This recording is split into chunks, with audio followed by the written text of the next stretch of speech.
एक गांव में एक लालची दूध वाला रहता था। उसके पास एक काले रंग की भैंस थी।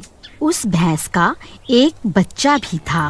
वह हमेशा अपनी माँ का दूध पीने के लिए तड़पता रहता था। ए बछड़े, क्या अम्बा अम्बा लगा रखी है? चुपचाप खड़ा नहीं रह सकता क्या? सुबह सुबह चिल्लाने लगता है। अगर तुझे इसका दूध पीने दूंगा तो मैं क्या निकालूंगा? चुपचाप वो घास खा ले, वरना वह भी नहीं मिलेगी। वैसे भी ये भैंस ज्यादा दूध नहीं देती। मुझे रोज इसे इंजेक्शन लगाना पड़ता है, तब जाकर थोड़ा बहुत दूध मिल पाता है। फिर वह लालची दूध वाला उस भैंस को इंजेक्शन लगाता है और उसका दूध निकालने लगता है। मेरा काम तो हो गया। अब इसे गांव में छोड़ देता हूँ। अपने आप घास फूस ढूंढ कर खा लेगी। चल चल। फिर वह भैंस भटकती भटकती एक खेत में घुस जाती है। तभी उस खेत का मालिक उसे देख लेता है। ए भैंस, चल निकल यहाँ से। रोज रोज मेरा ही खेत मिलता है क्या तुझे? तेरा मालिक भी महाकंजूस है, जो तेरा दूध निकाल कर तुझे यूं आवारा छोड़ देता है। मैं तो रोज रोज तुझे भगा भगा कर परेशान हो गया हूँ। फिर वह बेचारी भैंस डर के मारे वहाँ से भाग जाती है और भागते भागते जंगल की तरफ चली जाती है। तभी बहुत जोर से बारिश होने लगती है। वह बारिश से बचने के लिए एक पेड़ के नीचे जाकर खड़ी हो जाती है। फिर थोड़ी देर में अंधेरा हो जाता है। वह भैंस बहुत घबरा जाती है और जोर जोर से आवाजें निकालने लगती है। तभी उसकी आवाज सुनकर एक चुड़ैल की नींद खुल जाती है। अरे, ये भैंस जंगल में क्या कर रही है? ये जरूर किसी मनुष्य की भैंस होगी। क्यों न मैं इसके शरीर पर अपना कब्जा कर लूं। इसकी मदद से मैं इस जंगल से निकल सकती हूँ। फिर वह चुड़ैल सीधा उस भैंस के अंदर घुस जाती है। अजी, इतनी रात हो गई है, हमारी भैंस अभी तक वापस लौट कर क्यों नहीं आई? किसी ने हमारी भैंस को चुरा तो नहीं लिया ना? अरे नहीं नहीं, तुम घबराओ मत, वह आती ही होगी। हो सकता है बारिश की वजह से कहीं रुक गई हो। तभी सामने से उन्हें उनकी भैंस आती हुई दिखाई देती है। क्यों री राम प्यारी, आज इतनी देर लगा दी आने में? कहाँ मटर गश्ती करने गई थी? तभी वह भैंस को गुस्सा आ जाता है और वह कल्लू को जोर से सींग मारकर हवा में उड़ा देती है। हाय रे! इसने तो मेरी कमर ही तोड़ दी। अरे कमबख्त भैंस, तेरी इतनी हिम्मत, अपने मालिक को मारती है। अजी, आप ठीक तो है ना? आपको ज्यादा चोट तो नहीं लगी ना जी? हाँ, मैं ठीक हूँ, लेकिन इस भैंस को क्या हो गया? रोज तो भीगी बिल्ली बन के रहती थी। अजी, हो सकता है ये बारिश में भीगने की वजह से चिड़चिड़ी हो गई हो। आज रात इसे आराम करने देते हैं, कल सुबह तक ये ठीक हो जाएगी। फिर अगले दिन सुबह होने पर भूख के मारे वह भैंस जोर जोर से चिल्लाने लगती है। अरे यार, ये आज सुबह सुबह से क्या हो गया? सारी नींद ही खराब कर दी। अरे रुक जा, आ रहा हूँ। फिर किसान भैंस के लिए घास लेकर जाता है। फिर उसके सामने रूखी सूखी घास डाल देता है। क्यों री, आज तुझे क्या हो गया? ये घास क्यों नहीं खा रही? ठीक है, नहीं खाना तो मत खाओ, मुझे क्या। फिर हर रोज की तरह वह उसे इंजेक्शन लगाता है। फिर जैसे ही वह उसका दूध निकालने लगता है, वह जोर से उसे टांग मारती है और वह दूर जाकर गिरता है। अरे मर गया रे! हाय, मेरी कमर ही टूट गई। आप ठीक तो है ना? नहीं, मैं ठीक नहीं हूँ। उस कमबख्त भैंस ने मुझे सींग मार कर हवा में उड़ा दिया। वह कमबख्त भैंस मुझे मार कर यहाँ से भाग गई। फिर वह भैंस एक दूध वाले के घर के बाहर से गुजर रही होती है। वहाँ एक गाय बंधी हुई होती है और पास में ही उस गाय का बछड़ा बंधा हुआ होता है। वह गाय का बच्चा अपनी माँ का दूध पीने के लिए तड़प रहा होता है। ये देखकर वह भूतिया भैंस सीधा उस बछड़े के पास जाती है और अपने मुंह से उसकी रस्सी तोड़ देती है। रस्सी टूटते ही वह बछड़ा सीधा अपनी माँ के पास जाता है और दूध पीने लगता है।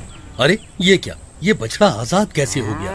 मुझे इसे अभी रोकना होगा, नहीं तो ये सारा दूध पी जाएगा। फिर वह भागकर बछड़े की ओर जाता है। कमबख्त बछड़े, सारा दूध तू ही पी जाएगा तो मैं बेचूंगा क्या? चल हट वहाँ से, इस सारे दूध पर सिर्फ मेरा अधिकार है, चल हट। ये सब देखकर उस भैंस को बहुत गुस्सा आ जाता है और वह भागती हुई जाती है और सीधा दूध वाले को टक्कर मारती है और उसे हवा में उड़ा देती है। अरे मर गया रे! ये कौन है जिसने मुझे इतनी जोर की टक्कर मार दी? हाय, इसने तो मेरी कमर ही तोड़ दी।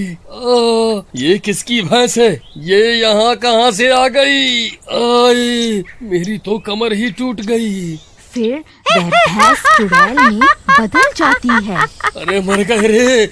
ये तो कोई चुड़ैल है, मैं तो इसे साधारण भैंस समझ रहा था। ये कैसे हो सकता है? चुड़ैल जी, मुझे माफ कर दो, मैं आज के बाद कभी भी बछड़े को दूध पीने से नहीं रोकूंगा। मुझसे गलती हो गई, मुझे छोड़ दो।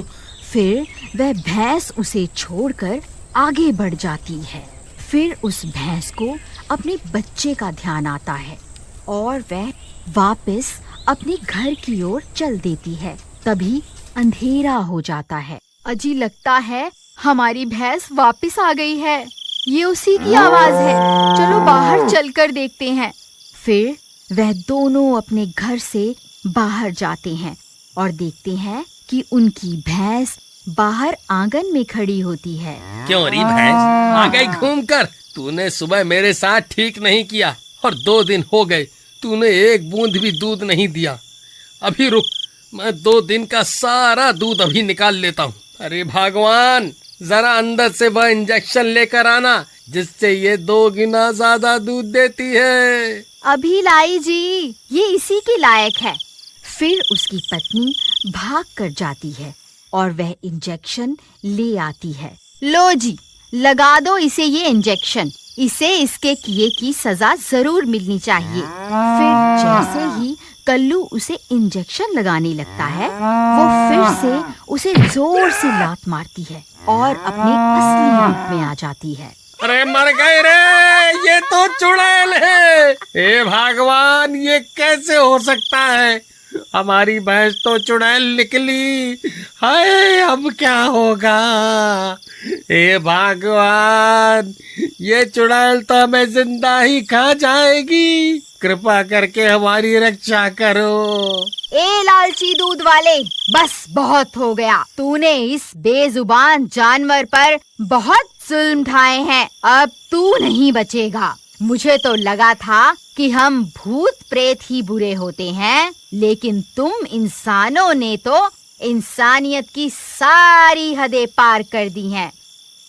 हे चुड़ैल जी, मुझे माफ कर दो, मैं लालच में आ गया था क्योंकि हमारे गांव के सारे दूध वाले अपनी भैंसों को इंजेक्शन लगा लगा कर ज्यादा मुनाफा कमा रहे थे, इसीलिए मैंने भी इसे इंजेक्शन लगाना शुरू कर दिया। कृपा करके मुझे माफ कर दो, मुझे मारकर आपको क्या हासिल होगा? क्या कहा? इस गांव में और भी लोग हैं जो अपनी अपनी गायें को ये जहरीला टीका लगाते हैं? जी चुड़ैल जी, इसी वजह से मैंने भी इसे टीका लगाना शुरू कर दिया था।